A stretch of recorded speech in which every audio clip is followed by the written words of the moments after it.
গতকালকে একটা ঘটনা ঘটে গেল, দেখেছেন কিনা আপনারা? চোখে পড়েছে? মাহফিল আমার আলোচনা শেষ, মোস্তফা মাহবুবুল আলম আলোচনা করবেন। চেয়ারম্যান এসেছে, রানিং চেয়ারম্যান। আমার ভাইজান বললেন সাবেক চেয়ারম্যান। উনি সাবেক নন, উনি রানিং চেয়ারম্যান বাংলাদেশ জাতীয়তাবাদী দল। উনি আলোচনার মাঝখানে বললেন, হুজুর আপনি ওয়াজ শেষ করেন, আপনার কাছে আমার প্রশ্ন আছে, উত্তর দিয়ে তারপরে যাবেন। আমি বললাম মাহফিলে তো বড় বক্তা আছে, উনি আমার থেকে আরো ভালো জানেন, তো উনার কাছে প্রশ্ন করবেন, উনি উত্তর দিতে পারবেন। আর আমার যদি কঠিন প্রশ্ন করেন তাইলে আমার তো এলেম কম, জানাশোনা কম, তো সুতরাং আমি যদি উত্তর দিতে না পারি তাইলে যতটুকু সম্মান আছে সেইটুকুই নষ্ট হইবে। কথা কি খারাপ বলেছি? তো উনি লাস্টে বললেন যে আমি শেষ করে দিলাম, দেওয়ার পরে উনি বললেন আমার একটু প্রশ্ন আছে, একটু শোনেন। কি? তো আপনাদের মধ্যে এত মত কেন, এত পথ কেন? সূরা ফাতিহা 5 জন আলেম, এই সেই মোবাইলে দেখেছে যে 5 জন আলেম, বিখ্যাত আলেমদের মধ্যে 2 জন বলতেছে সূরা ফাতিহা না পড়লে নামাজ হবে না, আর অন্যরা বলতেছে সূরা ফাতিহা ইমামের পিছনে পড়ার দরকার নাই। এত মত পার্থক্য কেন? আপনাদের এত 13 দল কেন, 14 দল কেন? তো আমি কথা বলতে যাচ্ছি, উত্তর দিতে যাচ্ছি, বুঝাইতে যাচ্ছি, উনি উনার কথার মধ্যে কথা বলেই যাচ্ছেন। তো আমি এক পর্যায়ে আমার যে আঞ্চলিকতা, মানে আমি বললাম আপনি যদি বগর বগর করেন তা আমি কিভাবে বলবো, আমার বলার তো সুযোগ দিবেন। এখন এই বগর বগর শব্দটা ওনার খুব সেন্সে লেগেছে, মাইন্ডে লেগেছে, বিএনপির নেতা, পাশাপাশি রানিং চেয়ারম্যান। তো এই কথাটা নিয়ে উনি উল্টো পাল্টা ব্যবহার করেছেন, যেগুলো আপনারা দেখে থাকতে পারেন। তো আজকে এটা নিয়ে কালকে থেকে তো talk of the town, Bangladesh, Satkhira, Jessore, Khulna, বিদেশ হইতে হইতে আজকে মানববন্ধন, তারপরে যে স্মারকলিপি নিয়ে গেছে ডিসি মহোদয়ের কাছে, সাতক্ষীরা জেলা ডিসির কাছে স্মারকলিপি পেশ করেছে এবং এটার ব্যবস্থা নিতে বলেছে। উনার পক্ষ থেকে আমার সাথে যোগাযোগ করা হয়েছে। আমি বলেছি আমার উনার প্রতি ন্যূনতম কোনো রাগ, ক্ষোভ, অভিমান কোনো কিছুই নাই, আমার মনের মধ্যে কিছু নাই উনার জন্য দোয়া ছাড়া। আমি দোয়া করি আল্লাহ রাব্বুল আলামিন যেন উনাকে এটা হেদায়েতের ওসিলা করে দেন, এটা আমার দোয়া। কিন্তু সংগঠন যে সিদ্ধান্ত নিয়েছে, সাতক্ষীরার মানুষ যে সিদ্ধান্ত নিয়েছে, সেটাকে অ্যাভয়েড করার অথবা সেটাকে বন্ধ করার এখতিয়ারও আমার নাই, সেটাকে চালিয়ে নেওয়ার বলার অধিকার আমার নাই। কারণ সাতক্ষীরাবাসীকে বলেছে একজন আলেম সাতক্ষীরা এসে বেইজ্জতি হয়ে গেল, তো সাতক্ষীরার ইমানদার মুসলমান তাওহীদি জনতার দায়িত্বটা কি? এখন সাতক্ষীরার এটা তো প্রেস্টিজের ব্যাপার। আমি যদি মেহেরপুরে এসে এখন কোনো কারণে এখানে অপমানিত হই, তো আপনাদের লজ্জার কারণ কিনা? তো এটা লজ্জার কারণ। সেই জায়গা থেকে তারা মানববন্ধন বা প্রতিবাদ সমাবেশ, স্মারকলিপি পেশ যা কিছু করেছে এটা তাদের ব্যাপার। অনেকেই ফোন দিয়ে বলতেছে কবির ভাই কালকে তো আপনি কোনো প্রতিবাদ করেননি, কথা বলেননি, সাউন্ড করেননি, কিন্তু আল্লাহ ইজ্জত বাড়িয়ে দিয়েছেন। আচ্ছা, ইজ্জতের মালিক কে? ইজ্জত দেন কে? আল্লাহ। ইজ্জত বাড়ান কমান এইটার জন্য না, কালকে যেটা ঘটেছে ওই ঘটনাটার প্রত্যাশা আমি করি নাই। কেউ যদি মনে করে যে এই ঘটনায় কবির বিন সামাদ অনেক পরিস্থিতি পাইছে, তার প্রতি সিম্প্যাথি তৈরি হয়েছে বা তার এর জন্য বেশি ভালোবাসে, এটার কোনো প্রয়োজন নেই। বরং এই জাতীয় ঘটনা না ঘটে সবাই যদি ইসলামের জন্য এক কাতারে সামিল হয়ে যায়, সেটাকেই বরং আমরা ভালোবাসি। বলেন ঠিক না বেঠিক? এটাই আমাদের চাওয়া হওয়া উচিত। যাই হোক, আলোচনায় আসি। আলোচনাটা হলো যে আমি বলছিলাম যে অনেকে এসে বলে কবির ভাই আপনাদের মতো কি করে পরিচিত হইতে পারি, কি করে বিখ্যাত হওয়া যায়? মিজানুর রহমান আজহারি ভাই উনি যেখানে গিয়েছেন, এটা উনার আল্লাহ ওইখানে নিয়ে গিয়েছেন, ঠিক না? একসময় ছোট ছোট মাহফিলে কথা বলতেন, এদিকে এসেছে কিনা জানি না, আমাদের যশোরে ছোট ছোট প্রোগ্রামগুলোর কথা বলতেন। আর এখন উনি যদি কোথাও যান, প্রোগ্রাম ছাড়া গেলেও ওই যে প্রোগ্রাম করেছে তার থেকে 2-4 ডবল লোক এমনিই হবে, ঠিক না বেঠিক? আমির হামজা ভাই মুহতারাম, আপনার এলাকার সন্তান, উনি এক সময় মাহফিল করেছেন, ছোট ছোট প্রোগ্রাম। এখন উনি যেখানে আসেন, আজকে যে লোক এর থেকে অন্তত কালকে 5 গুণ বেশি লোক হবে না? হবে না? তার মানে এই জনপ্রিয়তা কি উনার জন্য হয়েছে না আল্লাহ করে দিয়েছেন? যদি আল্লাহর জন্য নিবেদিত হন, আল্লাহ রাব্বুল আলামিন আপনার জন্য পথটা প্রশস্ত করে দেবেন, আপনার রিজিকটা সম্মানের রিজিক দান করবেন। আজকে রাশেদ কবির ভাই আপনার এলাকার সন্তান, আমার প্রিয় মানুষ, মাদ্রাসা করেছে প্রত্যন্ত অঞ্চলে, বাঁশবাগানের মধ্যে যেখানে কবর হয় সেখানে তিনি বাজার বসিয়েছেন। এত সুন্দর যে পরিবেশ উনি করেছেন, বলেন উনার সাথে আজ থেকে 6 মাস আগে মনে হয় আমার পরিচয় ছিল। 6 মাস আগে কি পরিচয় ছিল? 6 মাস আগে পরিচয় ছিল না। 6 মাসের মধ্যে আল্লাহ রাব্বুল আলামিন একটা পরিচয় করে দিলেন। এটা এই পরিচয়, এই সম্পর্ক, সম্প্রীতি গড়ে দেওয়ার মালিক কে? এই সম্পর্কটা যদি জান্নাতে নিতে চাই, তাহলে জান্নাতের পথে হাঁটার দরকার আছে না নাই? জান্নাতের পথে যদি হাঁটতে চাই ভাইয়েরা আমার, আমি বলেছি আমরা আল্লাহর কাছে নিজেদেরকে সমর্পণ করতে হবে। ইন্না সলাতি ওয়া নুসুকি ওয়া মাহইয়ায়া ওয়া মামাতি লিল্লাহি রাব্বিল আলামিন। আল্লাহকে বলতে হবে, ওগো আল্লাহ, আমার নামাজ, আমার কুরবানি, আমার জীবন, আমার মরণ সব কিছু তোমার জন্য করে দিলাম। আল্লাহর জন্য যদি কেউ জীবন মরণ, তার জীবন মরণ, রিজিক, ধন সম্পদ সব করে দেয়, তার জন্য আল্লাহ যথেষ্ট হয়ে যায়। সুবহানাল্লাহ বলবেন না? সবাই জোরে বলেন সুবহানাল্লাহ। আল্লাহ কেমন করে যথেষ্ট হয়ে যায়? আমার রাশেদ কবির ভাই গরু পালন করেছে। কি গরু? গরু চেনেন কিনা? এই গরুরে খাইতে দেওয়ার জন্য মাঠে রেখে আসছে যে গরু তুমি খাও, খোলামেলা ধান কাটা হয়ে গেছে, এখন মনে যা চাই খাও। পাশে ছিল একটা জঙ্গল, জঙ্গল থেকে একটা বাঘ বের হয়েছে গরুরে ধরার জন্য। গরুর ধরার জন্য গরুর পিছু নিয়েছে, গরু দৌড়ায়, বাঘও দৌড়ায়। গরুর বাঘের দৌড়ের সাথে গরু দৌড়ায় পারবে? পারবে? বলেন পারবে? তো গরু পারবে না দেখে চিন্তা করলো যেহেতু পারা যাবে না, সুতরাং বুদ্ধি করে পাশে এই যে পানি দেখছেন এরকম শুকাই গেছে, কাদাওয়ালা একটা গর্ত বা খানা বা জমিন, তার মধ্যে দিয়েছে গরু লাফ দিলে 4 হাত পা একসাথে কাদার মধ্যে পুঁতে গেছে। গরু ওইভাবে বসে আছে, কিন্তু বাঘ ওরে ধরার জন্য যখন লাফ দিয়েছে, বাঘের দৌড়ের গতি ছিল গরুর থেকে বেশি, এই জন্য গরু যেখানে আটকে গেছে, বাঘ ওই গরুরে রেখে 3 হাত সামনে যেয়ে পড়েছে। কয় হাত সামনে? বাঘও আটকে গেছে। যাওয়ার পরে বাঘ ছটফট করতেছে কি করে বের হওয়া যায়, কিন্তু কাদা এমন আঠালো, এমন জটিলপূর্ণ যে ওই কাদা থেকে নিজের হাত পা ছাড়ানো যাচ্ছে না। আর গরু কি করতেছে? পরে পা তুলে উনি জাবর কাটাচ্ছে। গরু যে কাজ।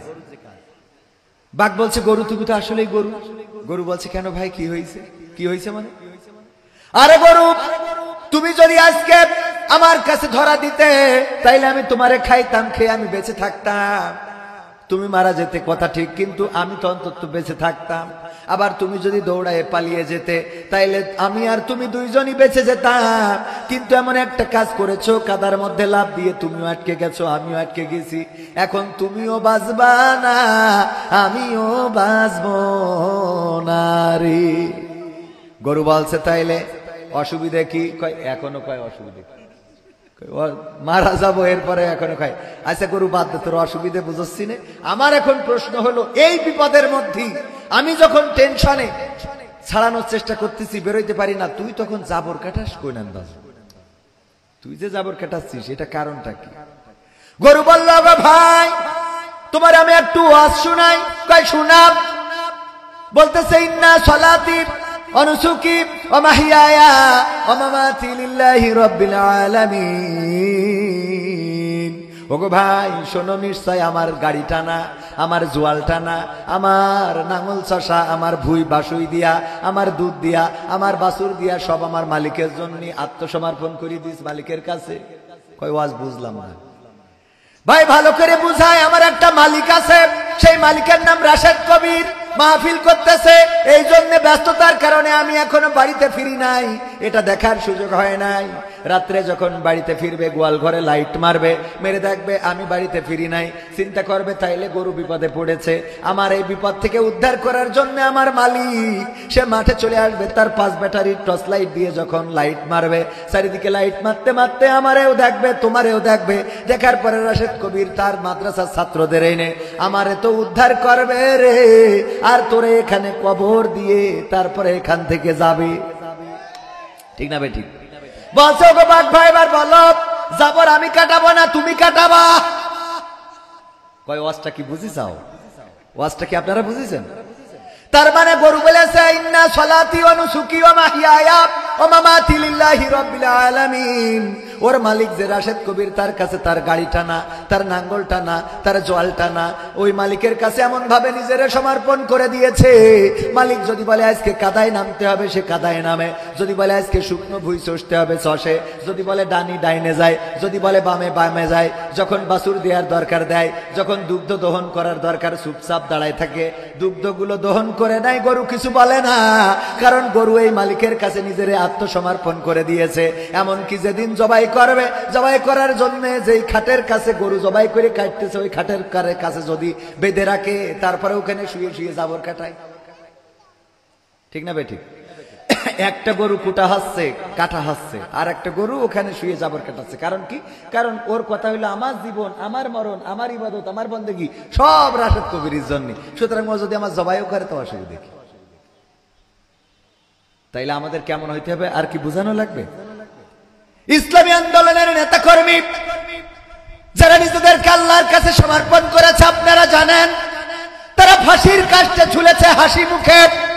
বাতিলের কাছে মাথা নত করে নাই, কোন বাতিলের কাছে নিজেকে সমর্পণ করে দেয় নাই, প্রাণ ভিক্ষা চায় নাই, বরং সন্তানদের ডেকে বলেছে, ওকে কলিজার টুকরা সন্তান, বলো দেখি ফাঁসির কাস্টে ঝুলবো, লুঙ্গি পরে যাব নাকি পায়জামা পরে যাব? আমাকে কবর দিতে পাবনায় সাথিয়ায় কে কে যাবে? তোমাদের মাকে সাথে নিও না, নিও না, কারণ তোমাদের মা অসুস্থ, রাস্তা খারাপ, যদি এই পথ যায় তাইলে জার্নিতে অসুস্থ হয়ে পড়বে, আরো বেশি অসুস্থ হয়ে পড়বে। এমন কথা শুধুমাত্র তারা বলতে পারে যারা বলেছে ইন্না সলাতি নুসুকি ওয়া মাহইয়ায়া ওয়া মামাতি লিল্লাহি রাব্বিল আলামিন, যারা বলেছে নিশ্চয় আমাদের সালাত, আমাদের কুরবানি, আমাদের জীবন, আমাদের মরণ সব আল্লাহর জন্য। আল্লাহর জন্য যদি কেউ সঁপে দেয় তাইলে ওদের হাতে হাত কড়াই লাগাইলে কি কোনো দুঃখ থাকে? ওদের পায়ে ডান্ডা বাড়ি পরাইলে কি কোনো দুঃখ থাকে? ওদের যদি রিমান্ডে নেয় তাও কি কোনো কষ্ট থাকে? ওদের যদি ফাঁসির কাস্টে ঝুলাই রে, ফাঁসির কাস্টে ঝুলার আগে আবার গ্রিন টিতে কফি, গ্রিন টির কাপে চুমুক মেরে তারপরে ফাঁসির কাস্টে ঝোলে, কারণ তারা জানে আমাদের একজন মালিক আছে যার কাছে আমরা আত্মসমর্পণ করে দিয়েছি। জেলে গেলেও আল্লাহ সেখানে আছে না নাই? যায় সেখানে আল্লাহ আছে না নাই? যদি ফাঁসির কাস্টে ঝোলে সেখানে আল্লাহ আছে না নাই? আর যদি কবরে যায় সেখানে আল্লাহরে পাওয়া যাবে না। ও যাবে, ওখানেও পাওয়া। কিন্তু যারা আল্লাহর বাইরে নিজেদের মাথা অন্য জায়গায় সমর্পণ করেছে, তারা কি করে? আপনারা দেখেছেন 5ই আগস্টে হেলিকপ্টারে করে চলে গেল, কারণ তারা এতদিন পর্যন্ত আল্লাহর কাছে মাথা নত করে নাই, তারা আল্লাহর কাছে সমর্পণ করে নাই, তারা নিজেদের জীবন মরণ আল্লাহর জন্য নিবেদিত করে দেয় নাই, যার জন্য বলেছে আল্লাহ তোমার দিয়ে হবে না, নরেন্দ্র মোদী দাদা হেলিকপ্টার পাঠাও। ঠিক না বে ঠিক? কারণ তাদের মাথা নতটা আল্লাহর জন্য ছিল না। এদের অবস্থাটা ছিল এমন যে এক হিন্দু আর মুসলমান দুইজনে তর্ক বাঁধাইছে। মুসলমান বলতেছে আল্লাহ বড়, হিন্দু বলতেছে ভগবান বড়। মুসলমান কয় আল্লাহ বড়, হিন্দু বলে ভগবান বড়। দুইজনে তর্ক বিতর্ক করতে করতে মুসলমান চিন্তা করলো এই হিন্দুরে একটু উচিত শিক্ষা দিতে হবে। বুদ্ধি করে বলল, তোর ভগবান যদি বড় হয় তাহলে চল আমরা ওই পাহাড়ের পরে উঠবো, তারপরে ওখান থেকে লাফ দেব, যে বেশি থাকবে বুঝতে হবে তার ভগবান অথবা আল্লাহ বড়।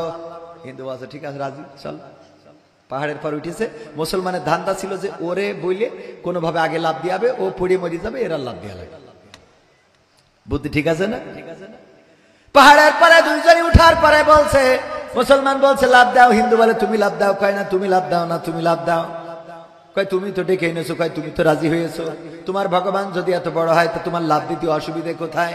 হিন্দুর ইমানে জজবা বেড়ে গেছে, ঠিক আছে আমার ভগবানের পরে বিশ্বাস আছে, লাভ দিয়েছে, ওগো ভগবান তুমি আমারে রক্ষা করো বলে লাভ দিয়েছে, বেঁচে গেছে। এবার কয় দাও লাভ দাও, তুমি লাভ দাও। মুসলমানের তো চিন্তা ছিল যে আমি লাভ দিয়া লাগবে না, ও মরে যাবে, কিন্তু বেঁচে যখন গেছে টেনশনে পড়ে গেছে যে আসলেই তাহলে কি ভগবান বড় নাকি আল্লাহ বড়? এই টেনশনে লাভ দেওয়ার সময় বলতেছে আল্লাহ তুমি যদি না পারো ভগবান রক্ষা করো।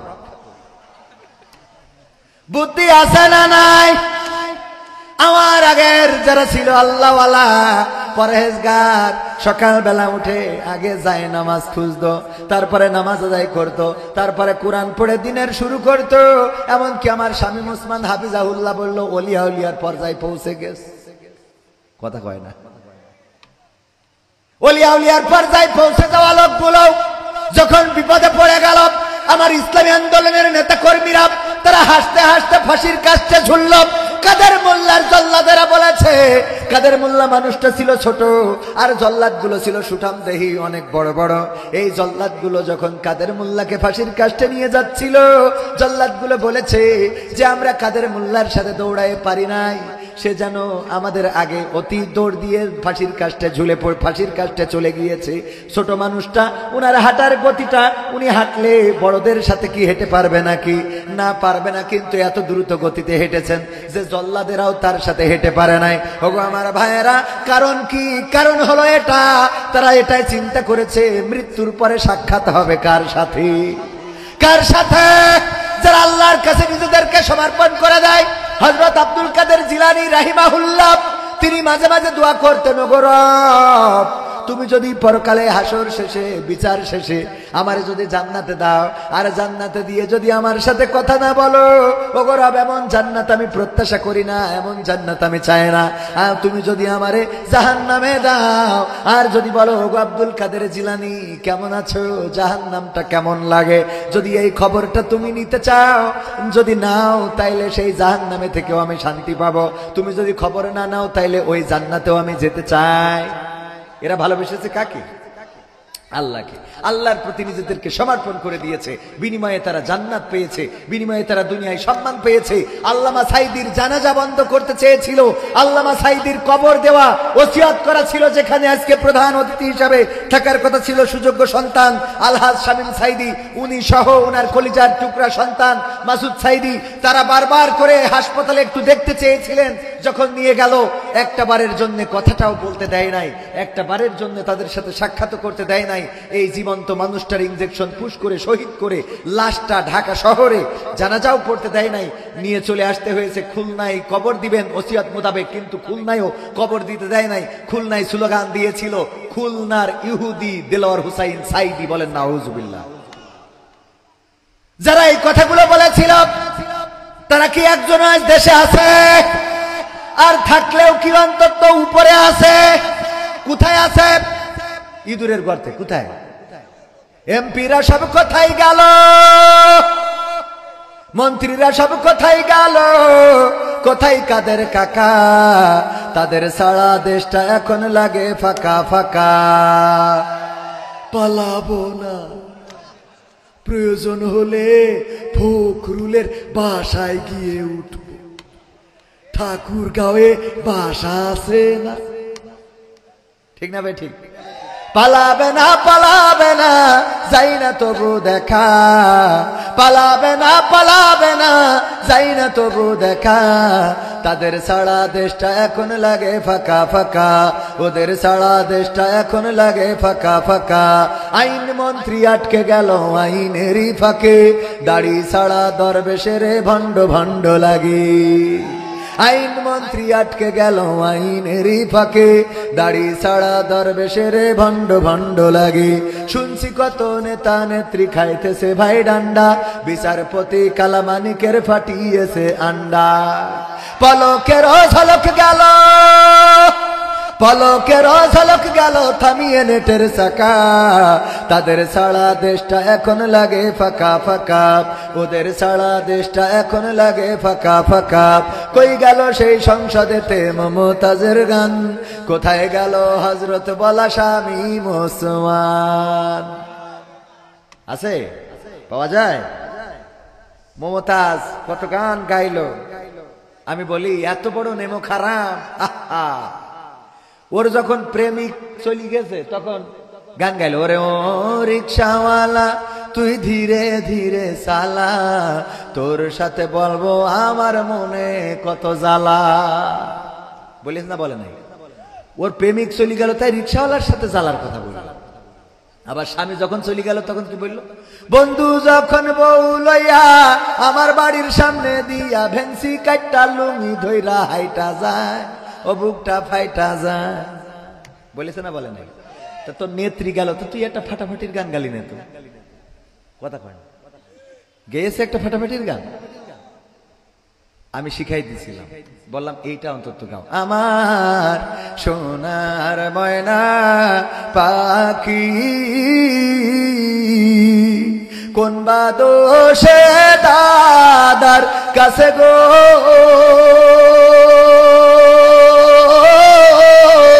আমরা দেশে কেমনে থাকি রে আমার কলজের ময়না পাখি।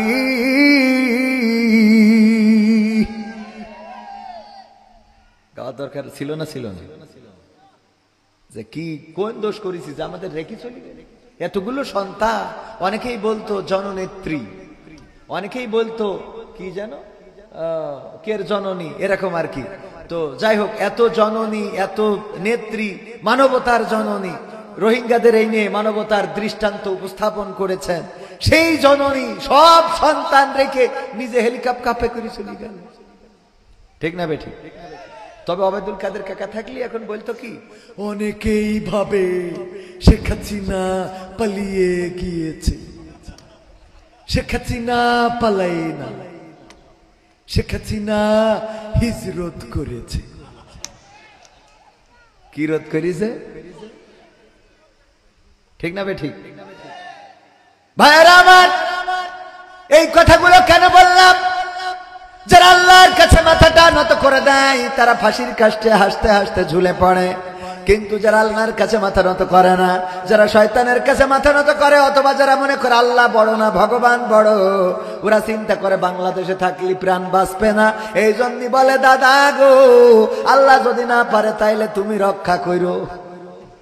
কথা কয় না? মিল পাইছেন না পান নাই? কারণ তারা যদি আল্লাহর প্রতি নিবেদিত হইতো তাহলে আল্লাহর পরে নির্ভর করে বেগম জিয়া পর্যন্ত এই দেশ কি ছেড়েছে বলেন? এই দেশে নির্যাতন নিষ্পেষণ সহ্য করেছে, মরি গেল গেল করতে করতে এখন আবার জন হয়ে গেছে। ঠিক না ভাই? ঠিক। এখন আবার পুরো আলহামদুলিল্লাহ, আল্লাহ দিয়ে খায়াত দান করুন, বলে না আমিন। তো এই মরিয়ে জাতি জাতি আবার বেঁচে উঠেছে, আর যেটা মেরি ফেলতে চাইলো সেটা কোনে চলে গেছে? দাদার কাছে। তারপরেও আমি বলেছি যে ওখানে আসেন, চুপচাপ থাকেন, ঠান্ডা থাকেন, কথা বলেন না। আমরা যেভাবে বলি আলেম ওলামা, আমাদের কথাগুলো শুনিয়ে চলেন, কিন্তু আমাদের কথা ওদের কানেই ঢোকে না। ওয়াজ শুনালাম, জাকারিয়া আলাইহিস সালাম, নাম শুনেছেন না? কে ছিলেন? হ্যাঁ, কে ছিল? আপনার দুল্লু ভাই। কি ছিল? তো কতি মনের মধ্যে ভয় করে নাকি? কে ছিলেন? নবী ছিলেন। নবী জাকারিয়া আলাইহিস সালাম। উনি ভুল করে বসলেন, কাফেররা হত্যা করার জন্য দৌড়ানি দিল, তাড়া করলো ধরার জন্য। বাগানের মধ্যে যে গাছকে বলতেছে, গাছ একটু রক্ষা করো। গাছ রক্ষা করেছে কার হুকুমে? কিন্তু সাহায্য চেয়েছে গাছের কাছে না আল্লাহর কাছে? এই অপরাধের কারণে গাছ যখন বুঝে গেছে, দরজা যখন আটকে গেছে, তখন আল্লাহ রাব্বুল আলামিন একটুখানি কাপড় বাইরে রেখে দিয়েছে ছোট্ট করে। তো ওরা বাগানের মধ্যে খুঁজে বেড়ায়। শয়তান দেখলো যে এরা তো জীবনে খুঁজে পাবে না, কানার গোষ্ঠী ডাক দিয়ে বলছে, এদিকায় বাজা, তোরা তো কানার গোষ্ঠী খুঁজে পাবি না, এই যে দেখ এখানে। অনেকেই বিপদ আপদে পড়ে নানান ভাবে ধরা খায়। সেদিন দেখলাম এক নেতা টয়লেটের উপরে উঠে, হ্যাঁ ওই কি ছাদ, ফল ছাদ, তো ওর পরে উঠে বসেছে। হঠাৎ করে বাই বাতাস লাগবে না ওই সময় লেগেছে। তো কইসে মেরি দিয়েছে, দিল্লি কয় কে রে, শব্দ হইলো কন্ত। জানেন কিনা পত্রিকা নিউজ, কিন্তু বানানো কথা বলছি না, একেবারে রিয়েল কথা। তো এই জন্যই আর দেখবেন এগুলো শয়তানের কাজ। এই উজু করার সাথে সাথে কোয়ান্তে যে আসে, খেয়াল করে দেখবেন যে উজু করার আগ পর্যন্ত ওর মন থাকে না। উজু করবেন আর ওর ঝাঁকে ঝাঁকে, আপনি ফিরাই দিলেও আবার আসবে। সত্য না মিথ্যা? যাই হোক, ওগো আমার ভাইরা, তাইলে এই যে বিপদ আমি বললাম, জাকারিয়া আলাইহিস সালাম উনি যখন বললেন গাছের কাছে সাহায্য চাইলেন, গাছ বাঁচালো, গাছ রক্ষা করলো। কিন্তু আল্লাহর হুকুমে রক্ষা হয়েছে, গাছের কোনো ক্ষমতা নাই, ক্ষমতা আল্লাহ রাব্বুল আলামিনের। আল্লাহ বলেছেন গাছ আমার জাকারিয়ার জন্য ফাঁকা হয়ে যাও, ফাঁকা হয়ে গেল। আল্লাহ যেমন নদীর মধ্যে রাস্তা করে দিয়েছিলেন মুসা আলাইহিস সালামের জন্য, সেই রক্ষা মুসা আলাইহিস সালাম চেয়েছিলেন সাহায্য কার কাছে? আল্লাহর কাছে সাহায্য চাইলেন। আল্লাহ বললেন, মুসা হাতে কি লাঠি, কি করো লাঠি দিয়ে? ছাগলের পাতা পেড়ে খাওয়ায়, মাঝে মাঝে রাস্তা থেকে পাথর সরিয়ে দিই। আল্লাহ বললেন ওইটা দিয়ে বাড়ি দাও নদীতে। কয় তাতে কি হবে? কয় বাড়ি দিয়ে দেখো। বাড়ি দিল, 12টা রাস্তা করে দিলেন কে? ইউনূস আলাইহিস সালাম বিপদে পড়ে গেলেন, বললেন লা ইলাহা ইল্লা আনতা সুবহানাকা ইন্নী কুনতু মিনাজ জালিমিন।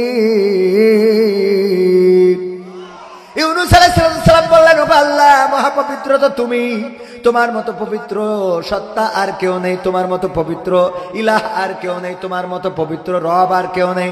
আমি তো জুলুমকারী, আমার উপরে জুলুম করেছি, ক্ষমা করো, আমাকে মাফ করো, আমাকে পরিত্রাণ দাও। আল্লাহ রাব্বুল আলামিন মাছের পেটের মধ্যে যন্ত্রণা বাড়িয়ে দিলেন। মাছের যন্ত্রণা বেড়ে গেল। আর ওই মাছ কি করলো, নিরাপদ জায়গায় এনে রেখে গেল। আল্লাহ বললেন, ওগো ইউনুস, তুমি যখন চিৎকার করেছিলে ওই রাতের অন্ধকার, পানির অন্ধকার আর মাছের পেটের অন্ধকার, ওই অন্ধকার থেকে ডাক দিলে আমাকে পৃথিবীর কোনো মানুষ শোনে নাই। তোমার বাবা শোনে নাই, মা শোনে নাই, তোমার দলের লোক শোনে নাই, খালেদা জিয়া শোনে নাই, শেখ হাসিনা শোনে নাই, তোমার রাশেদ কবির শোনে নাই, ইকরামুল কবির শোনে নাই। তোমার ওই ডাকটা আমি আরশে আজিম থেকে শুনলাম। আর আমি আল্লাহ তোমার ডাকে সাড়া দিলাম, মাছের পেটে যন্ত্রণা বাড়িয়ে দিলাম, মাছ আবার নিরাপদ জায়গায় তোমারে রেখে গেল। এমনি ভাবে ইব্রাহিম আলাইহিস সালামকে যখন আগুনে ফেলা হলো, ইব্রাহিম আলাইহিস সালাম ডাকলেন কাকে? আল্লাহকে ডাকলেন, আল্লাহর কাছে মাথা নত করেছিলেন। ইব্রাহিম আলাইহিস সালাম বলেছিলেন, ইন্নী ওয়াজ্জাহতু ওয়াজহিয়া লিল্লাযী ফাতারাস সামাওয়াতি ওয়াল আরদ হানিফান ওয়া মা আনা মিনাল মুশরিকিন। ইব্রাহিম বললেন, ওগো রব, আমি আমার মুখ ঘুরাই দিলাম, আমি আমার চেহারাটা ফিরিয়ে দিলাম পৃথিবীর সব কিছু থেকে সেই দিকে যিনি আসমান জমিন সৃষ্টি করেছেন, আসমান জমিনের মালিক যিনি, তার দিকে আমার মুখটা করে দিলাম। আমি ঘোষণা করে দিলাম, আমি আর ওই জালেমদের সাথে যাব না, আমি আর ওই জুলুমকারীদের সাথে যাব না, আমি আর ওই স্বৈরাচারদের সাথে যাব না, আমি আর ওই ফাঁসিবাদের সাথে নেই। এই কথা যখন বলে দিল, দেওয়ার পরে মূর্তিগুলো ভাঙলো। আপনারা সব ঘটনা জানেন। বড় মূর্তিটা রেখে সব ছোটগুলো ভেঙে ফেলেছে, বড়টার কাঁধের উপরে কুঠালটা রেখে এসেছে। তারপরে যখন ওকাজ মেলা থেকে ফিরলো, ফিরার পরে দেখে মূর্তিগুলো ভাঙা, শুধু একটা বেঁচে আছে, বাকি সব মরে ভূত হয়ে গেছে। বলছে, এই কাজ কিডা করিয়েছে? জামাত শিবিরের কাজ। মানে কিছু হইলেই, হ্যাঁ কথা কয় না, কিছু হইলেই কোনো কথা ছাড়াই, মানে জেনে যা হোক, দোষ কাদের ঘাড়ে? ওগো আমার ভাইরা, এই কাজ করেছে ইব্রাহিম। কারণ কি? কারণ দেখেছি সে টুপি পরে, দাড়ি রাখে, টাকনুল পরে, কাপড় পরে, জুব্বা পরে, আল্লাহ বলে নাকি কোন রব আছে তার ইবাদত করে। সুতরাং মনে হয় রে বিপদ বিপদ। ওই এই কাজটা করেছে। ইব্রাহিমকে ডাকা হলো, আলাইহিস সালামকে নিয়ে গেল। নিয়ে যাওয়ার পরে বলছে, দেখো এই কাজটা কারা করেছে? ওটার কান্দের উপরে কুড়ইল, ওই কাম সেই দিছে। ও কাম সারবে কেন?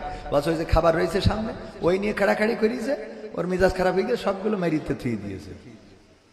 নমরুদ বলছে, তুমি আমার পাগল বুঝাচ্ছ, পাগল পাইছ? তো বলছে, কে? তুমি কি জানো না এই মূর্তি কথা বলতে পারে না, হাঁটতে পারে না, নড়তে পারে না, খাইতে পারে না, নিজেরা মারামারি করবে কেমন করে? বলতেছে, আরে আমি এই কথাটাই তো তোমাদের মুখ থেকে শুনতে চেয়েছিলাম, যে এই মূর্তি কথা বলতে পারে না, হাঁটতে পারে না, নড়তে পারে না, খাইতে পারে না, তার সামনে কেন মাথা নত করো? তার সামনে কেন খাবার রাখো? কেন সেই রবের কাছে মাথাটা নত করো না, যেই রব আসমান জমিন সৃষ্টি করেছে, তোমারে সৃষ্টি করেছে, আমারে সৃষ্টি করেছে? নমরুদ কয়, বুঝা শেষ, আর বলা লাগবে না, এবার তোমার জন্য জাহান্নাম বানাবো, কারণ আমি তো রব। জাহান্নাম বানানো হয়ে গেল, ফেলবে। চড়ক গাছ এখনকার সময় ক্রেন দিয়ে যখন ফেলবে, এই ফেলার সময় ফেরেশতারা আসলো, আল্লাহর কাছ থেকে অনুমতি নিয়ে, ওগো রব যেতে দাও, তোমার বন্ধুকে একটু সাহায্য করতে যাব। আল্লাহ বললেন, যাও, তবে আমার বন্ধুর কাছে জিজ্ঞাসা করবা সাহায্যের দরকার আছে না নাই, আছে না নাই, এটা জিজ্ঞাসা করবা। ফেরেশতারা এসে বলল, ইব্রাহিম, আমরা সাহায্য করার জন্য আসছি। ইব্রাহিম আলাইহিস সালাম বললেন, আল্লাহ কি পাঠিয়েছেন? বলল, আল্লাহ পাঠান নাই, আমরা অনুমতি নিয়ে এসেছি। কেমন করে অনুমতি? আল্লাহকে বললাম, আল্লাহ তোমার বন্ধু আগুনে পুড়বে, আমরা কি করে তাকিয়ে দেখি, আমাদের সহযোগিতা করতে যেতে দাও। ইব্রাহিম আলাইহিস সালাম বললেন, ওগো ফেরেশতারা, ফিরে যাও, ফিরে যাও সেই রবের কাছে, যে রবের কাছ থেকে অনুমতি নিয়ে এসেছো। তোমরা আমার অবস্থা যা জানো, তার থেকে বেশি ভালো জানেন আমার সেই রব। তিনি যদি চান তাইলে রক্ষা করবেন, তিনি যদি না চান তাইলে আমাকে রক্ষা করবেন না। আল্লাহ রাব্বুল আলামিন বললেন, ইয়া নারু কুনি বারদাও ওয়া সালামান আলা ইব্রাহিম। ওগো আগুন, তুমি আমার ইব্রাহিমের জন্য ঠান্ডা আরামদায়ক হয়ে যাও। আর আগুন ইব্রাহিম আলাইহিস সালামের জন্য ঠান্ডা হয়ে গেল, আরামদায়ক হয়ে গেল। ওগো আমার ভাইয়েরা, এমনি ভাবে যারা আল্লাহকে ডেকেছে, তারা আল্লাহকে পেয়েছে না পায় নাই? পেয়েছে না পায় নাই? কেউ বলে বলুক তোমায় চেনা বড় কঠিন দায়, কেউ বলে বলুক তোমায় চেনা, তোমার প্রেমে যে মজেছে মাওলা, তোমার প্রেমে যে মজেছে মাওলা, প্রেমে ডুবে মরেছে কেউ বলে বলুক তোমায় চেনা বড় কঠিন দায়, কেউ বলে বলুক তোমায় চেনা। ইব্রাহিম কে হাত পা বেঁধে নমরুদ বনের জ্বালা মিটাতে ছিটকে দিল অনলো কূপে, তুমি সেই অনলে ফুল ফুটাইলে, সেই অনলে ফুল ফুটাইলে, নিখুঁত কলা কৌশলে কেউ বলে বলুক তোমায় চেনা বড় কঠিন দায়, কেউ বলে বলুক তোমায় চেনা। কি যে ভেবে নদীর মাঝে ঠাই দিলা ইউনুসকে পেটে, রাখে আল্লাহ আমারে বলকে, তুমি মুসাকে ছেড়ে তুর পুড়াইলে, মুসাকে ছেড়ে তুর পুড়াইলে, নিখুঁত কলা কৌশলে কেউ বলে বলুক তোমায় চেনা বড় কঠিন দায়, কেউ বলে বলুক তোমায় চেনা। ইসমাইল কে হাত পা বেঁধে কি ইসমাইলের গলা খানি দুভাগ হবে ভেবে স্বামী, অবলারে করলা কুরবানি, তুমি মরিয়মকে মা বানাইলে, মরিয়মকে মা বানাইলে, নিখুঁত কলা কৌশলে কেউ বলে বলুক তোমায় চেনা বড় কঠিন দায়, কেউ বলে বলুক তোমায় চেনা। তোমার প্রেমে যে মজেছে মাওলা, তোমার প্রেমে যে মজেছে মাওলা, প্রেমে ডুবেই মরেছে কেউ বলে বলুক তোমায় চেনা। আল্লাহকে চেনা কি কঠিন না সহজ? একদম বর্তমান জামানার একটা উদাহরণ দিই, কেমন সহজ। আল্লাহ বলেছেন অতুইজ্জু মান তাশাউ ওয়া তুযিল্লু মান তাশা, আল্লাহ যাকে চান তাকে ইজ্জত দেন, যাকে চান তাকে বেইজ্জতি করেন। এইটুকু শুধুমাত্র দেখেন, কয়েকদিন আগে আমাদের শেখ হাসিনা বলল পদ্মা সেতুর উপর থেকে টুস করি ডক্টর ইউনূসকে পদ্মায় ফেলে দিতে হবে, বলিছে না বলে নাই? আর আল্লাহ রাব্বুল আলামিন কি করলো, ওই চেয়ার থেকে তারে সরাই দিয়ে সেই চেয়ারে আবার এই ইউনূসরে বসাই দিয়েছে, দিয়ে পদ্মা সেতুর মালিক এখন কিডা? ইউনূস না। এখন টোলের টাকা কার কাছে যায়? যেই সেতুতে ফেলাই দেবে বললো এই সেতু আমি করে দিয়েছি আমার আব্বার টাকা দিয়ে, সেই সেতুর মালিক এখন কিডা?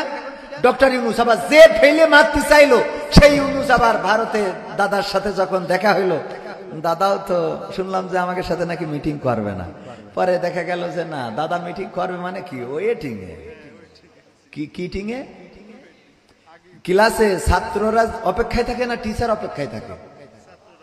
ছাত্ররা অপেক্ষায় থাকে, টিচার যায়, যাওয়ার পরে সবাই দাঁড়াইতে সালাম দেয়, ঠিক না বেঠিক? তো আমাদের স্যার ঢুকলো, ওনারা সবাই দাঁড়াইয়ে বললো ওম শান্তি নম নম, বলেছে না বলেন?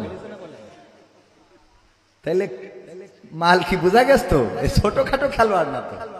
শুধু তাই না, ডক্টর ইউনূস ইংরেজিতে বলিস তো, আমি অত ইংরেজি ভালো বুঝবো না, তবে আমার মনে আছে ইংরেজিতে বলিস যেহেতু এরকম বলিছে যে আমাদের দেশের পদ্মা সেতু করেছে Sheikh Hasina, metro rail, flyover, expressway, এক্সিভেটেড ওয়ে, টানেল, তারপরে মডেল মসজিদ, রাস্তাঘাট, বিল্ডিং, কলকারখানা, পায়খানা সব করিতেছে সে। সুতরাং আমাদের শেখ হাসিনার লাগবে, কথা কয় না, বলিছে না বলে নাই যে আমাদের তার লাগবে, বলিস তো? দাবি জানাইছে না জানাই নাই? কিন্তু আমার মনে হলো দাদা হিন্দিতে কইছে, আমি তো বুঝিনি, হয়তো এরকম কথা কইছে, অনেক সাধনার পরে আমি